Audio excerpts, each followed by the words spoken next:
Hi everyone, Anthony Fantano here, the internet's busiest music nerd, and it's time for a review of the new Coldplay record, Head Full of Dreams. Famed English rock and pop band Coldplay. They really need no introduction at this point. You should be well aware of them by now. They are on their 7th album here. They are following up the very skeletal and very moody Ghost Stories, which dropped a few years ago. Wasn't a huge fan of the record. Sounded kind of lullaby-ish and not in the best of ways. But a negative opinion getting thrown in the way of a Coldplay album isn't really that unusual because the band's output for the past 10 years has been a little controversial, a little polarizing, from the very synthetic and grand X and Y to the incredibly dense and commercial and glitzy Milo Xylotto. Coldplay hasn't really given us something that fans and critics can uniformly celebrate for a long time. But because of the band's high talent level, because of their high profile, there's always reason to have hope. I hope. Now with this new record over here, on the surface, Head Full of Dreams, it's a more maximal, a more dense record. It's a more visceral record. It's more colorful. It's more melodic. It's definitely livelier, especially since a lot of the tracks here are backed with some pretty nice organic dance grooves, or even sequenced beats, like in the case of Hymn for the Weekend, which is Coldplay's attempt at a party song. Even the very somber piano ballad Everglow has this sequenced bassy kick drum going on in the background at a very easygoing tempo. You also have the very groovy bass line and the layered polyrhythmic percussion section of Adventure of a Lifetime, which seems kind of Talking Heads or LCD Soundsystem inspired. Percussion is really a focal point of this album, and a lot of the time it's employed in a pretty classy way. Coldplay could have easily just backed all of these songs with a bunch of EDM banger style drops and all that stuff, but they didn't do that. Instead, they delivered some very well-balanced percussion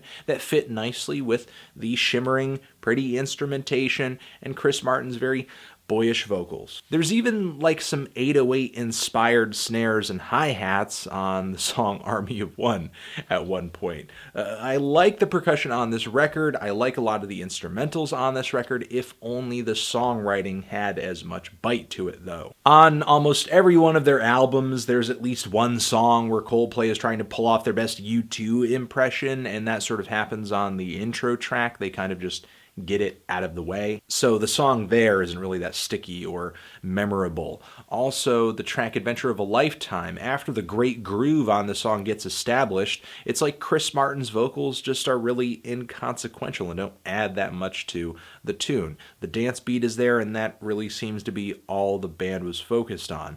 I feel the same way about the song Birds, except for the chorus there. It's actually a really beautiful chorus on this track, even if the verses are kind of underwhelming. On Hymn for the Weekend, the lyrics here seem oddly hedonistic for Coldplay, a little awkward, a little out of place, and I think the song is too focused on being grand and being layered to actually be this hard-hitting party track that I think they were shooting for, but Beyoncé actually does some vocal contributions here, which go over pretty nicely. I have no idea what the band was thinking on the song Kaleidoscope. It's like this really weird, deep-voiced piano interlude that's a little monologue-ish. Sounds like something you might catch on an old Tom Waits record or something like that. While the second half of Army of One, I do enjoy the first half of this track, but then there's a bit of an instrumental shift, and the final passage of this song kind of sounds like I'm listening to a remixed version of Kendrick Lamar's Swimming Pools. Ugh. Almost every track here I'm not fully on board with for one reason or another, and even the songs on here that I think are some of the better ones here, like the song Fun, which I think is one of the better written tunes here, great melodies. The song Up and Up, the closer here, is incredibly blissful. And the song Amazing Day, which is one of the slower tracks here, really tuneful, really wonderful, and pretty. I think one of the prettier songs here, and actually works on this really great 3/4 time signature. It sounds like it could be a go-to for 2016's prom season. Again, I think the aim was bliss, but it's kind of a toothless bliss. It's not very potent.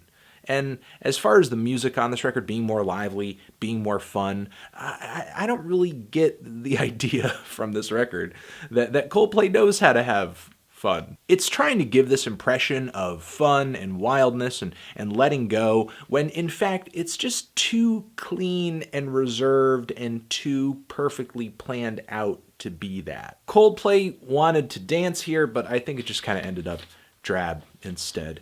I'm feeling a light to decent 5 on this thing. Transition, have you given this record a listen? If you did, what did you think of it? Did you love it? Did you hate it? Why? What do you think I should review next?